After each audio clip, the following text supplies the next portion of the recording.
this didn't add up. It's like the first thing you do when you get to a new country is buy a new cell phone. Since when? We need to talk about the warning signs of trafficking.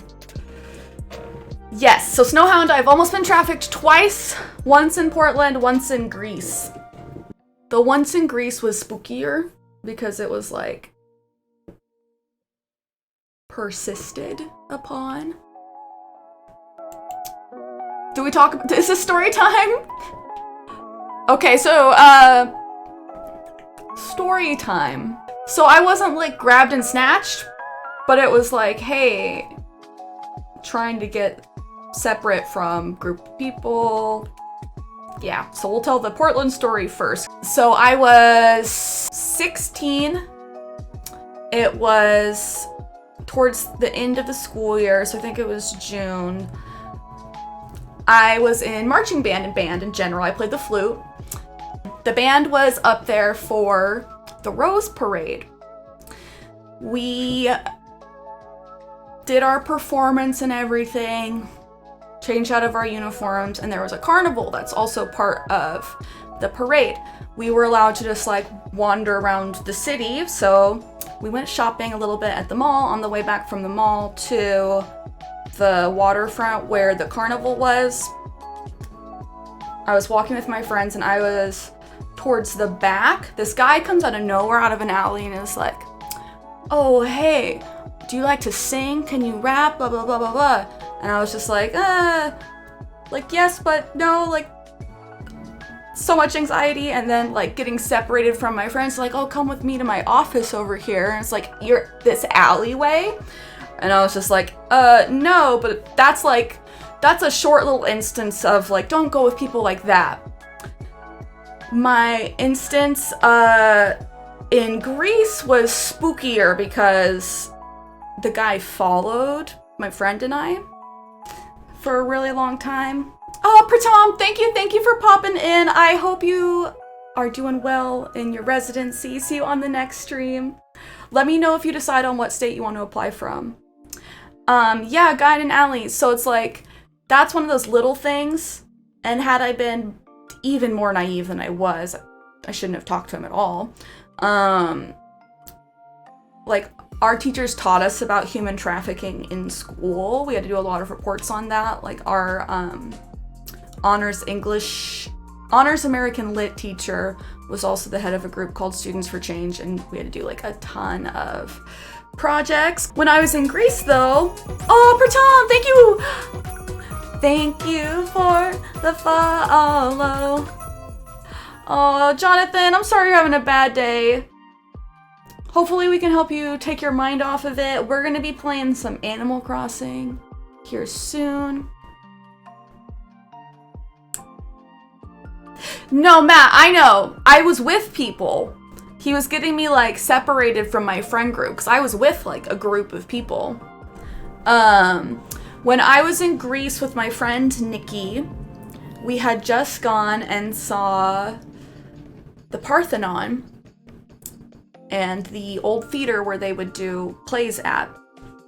And then we were going to go to this spa because we got a Groupon.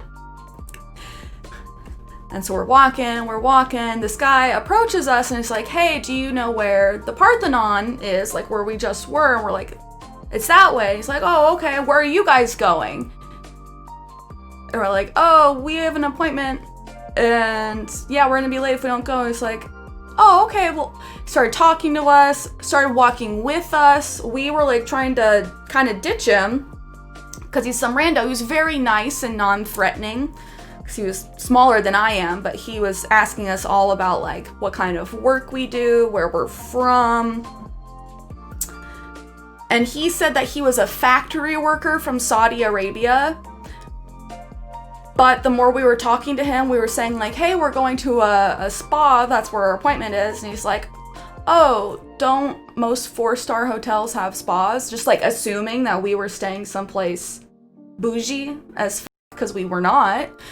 And I was like, homie, you're a Saudi Arabian factory worker on vacation at a 4-star hotel. That's typically where you stay. We like diverted to go shopping in this store. He followed and stayed and watched while I shopped, but he kept wanting to be like, are you guys gonna go eat? He followed us to the spa place. We had to reschedule because we had our flight delayed, so we missed our original appointment. But he's like, oh, I feel like I can just get in, because he was gonna come with us. No, it is damn creepy. And I'm with my friend Nikki, who is gay, but is tall. He's like 6'2". But he kept being like, are you guys gonna go eat? Blah, blah, blah. He followed us for like probably an hour. Over this time, we learned that he's like, the first thing I do when I get to a new country is buy a new cell phone. I'm like, skirt, who does that? Oh my gosh. After we were like, oh no, we're not hungry, we're not gonna go eat. After he'd been with us for like an hour, he's like, oh, okay, well, do you know where this is? We're like, oh, it's that way. He goes that way. We go a little bit that way, turn back. He's just gone, like the wind. It was so spooky, but it was like stuff really didn't add up. He was very non-threatening because he was small and like well put together, glasses. He seemed, you know, pretty non-threatening. And had we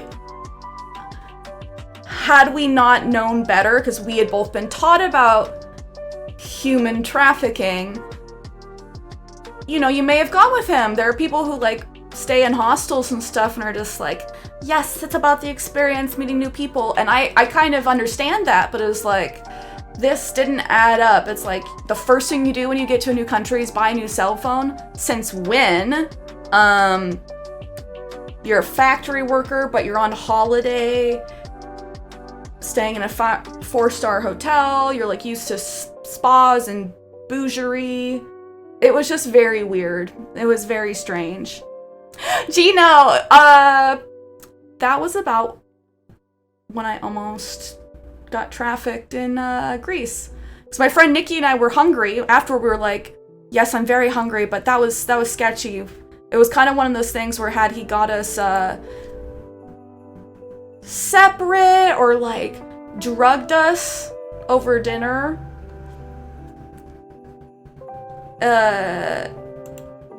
that's the kind of thing. It was just like anything to like incapacitate my friend or myself would have been like, he really wanted to go get food with us, and he stayed with us for over an hour.